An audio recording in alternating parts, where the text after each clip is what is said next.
मेरठ में मंसूर बोर्ड की जानिब से प्रेस कॉन्फ्रेंस की गई है। प्रेस कॉन्फ्रेंस में डॉक्टर सुंबुल की जानिब से लगाए गए तमाम इल्जामों को मुस्तरद कर दिया है। मंसूर का कहना है कि सुंबुल से दोस्ती सोशल मीडिया के जरिए हुई, जिस दौरान उसने मेरी फैमिली की तस्वीर हासिल कर ली थी। कुछ असबाब के बायस दोस्ती ज्यादा वक्त ना चल सकी और उसके बाद सुंबुल ने मेरी फैमिली की तस्वीर और शादी ब्याह की वीडियोस की बना पर मुझे ब्लैकमेल करना शुरू किया और मुझसे पैसे भी लेती रही।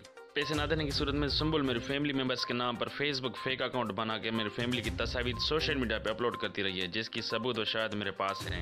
इस हवाले से 2 साल कबल FIA में साइबर क्राइम के तहत कंप्लेन करने पर सुंबुल पे मुकदमा भी दर्ज किया गया था। उस मुकदमे के हवाले से कुछ दिन कबल FIA की टीम की जानिब से सुंबुल के हासिल पे छापा भी लगाया गया, जिसमें सुंबुल के मोबाइल फोन और लैपटॉप पुलिस ने अपनी तहवील में ले लिया था, जिस पे इन्वेस्टिगेशन अभी तक जारी है। मंसूर ने मजीद बताया कि सोशल मीडिया पे बिलाजाज मेरी और मेरी फैमिली की किरदारकशी की जा रही है। अभी तक मुझ पे इस किस्म का कोई भी इल्जाम साबित नहीं हुआ। अलबत्ता 2 साल से मेरा मुकदमा सुंबुल के खिलाफ चल रहा है।